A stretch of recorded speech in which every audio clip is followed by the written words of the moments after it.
All right, so now in the laboratory, what we've just accomplished is we first contoured the prosthesis, then we made a master model that we could work off of should we have any adverse complications in the laboratory. And then since we had that all set, we just hurried and made an alginate duplicate mold, and then removed this from the mold, poured that up in stone.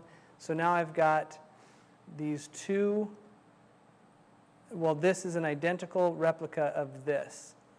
So now in the digital process, I can marry this cast to this cast via these index marks, reference marks, all the way around the land area.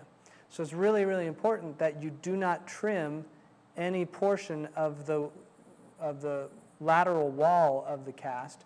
You could trim the base, but don't trim any of the wall, because then you would not have identical marks around the land area. So now that we've got that, we can now go back to our patient. Remember, this is our patient. We've sutured up. The press-on caps have been keeping the tissue off of the multi-unit abutments. So now I can use my driver to just unscrew these press-on caps. And then you see that fragment coming out inside the press-on cap. So this is our threaded post removal function. So there's one.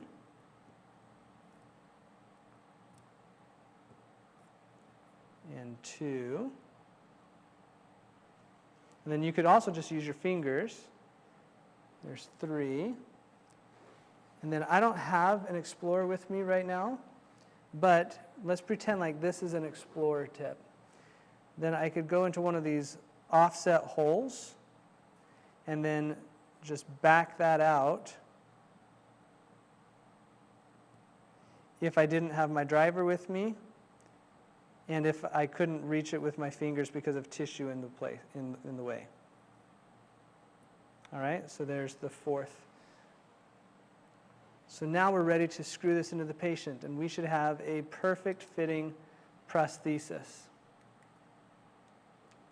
Okay, and now this is a model of the intaglio of the prosthesis as well as the relationship of all of those tie bases or the multi-unit abutments together.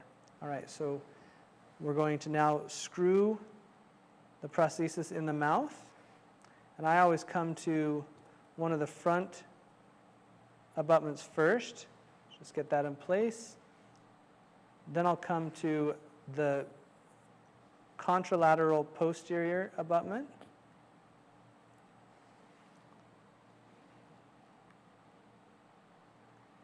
Then I'll go to the other side, the contralateral posterior abutment. And then finish off with the last abutment, which happens to be this patient's anterior right abutment. So that was just by finger tightening. Now I'm going to go do the same thing, but using our torque wrench. And the way that you read this torque wrench is we've got 15 Newton centimeters, 25 Newton centimeters, and 35 Newton centimeters.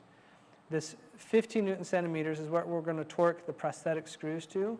And we're going to read it by that breaker bar being centered on that triangular point next to the number. So this would be 15, 25, 35.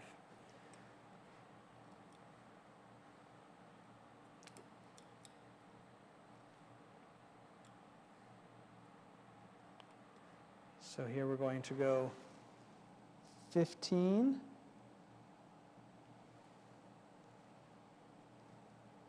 Okay, and then I'll come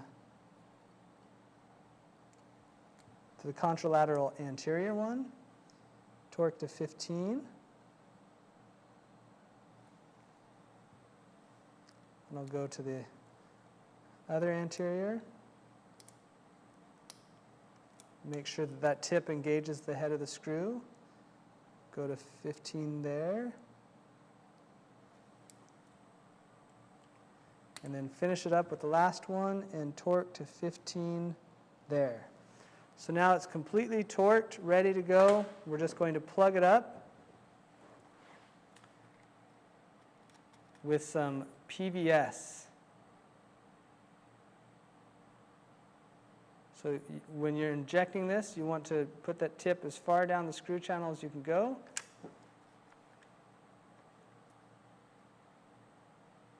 And then just backfill it, because you do want that to go all the way down into the screw channel and rest on the head of the screw.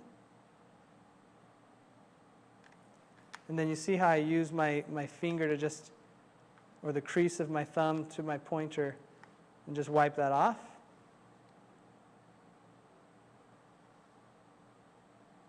And just pull back as I'm going. Now I'm going to use my finger to wipe that.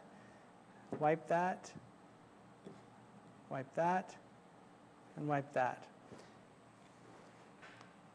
And so there you have a delivered provisional prosthesis that looks like a definitive prosthesis. Now I do want to say just a little word about how I contour my prosthesis. I want my provisional to simulate what I want in the final. So I'm actually leaving my cantilevers. And I do that because I want the tissue surface, the intaglio, to be shaping the tissue during healing. If I cut that short, then I lose that opportunity.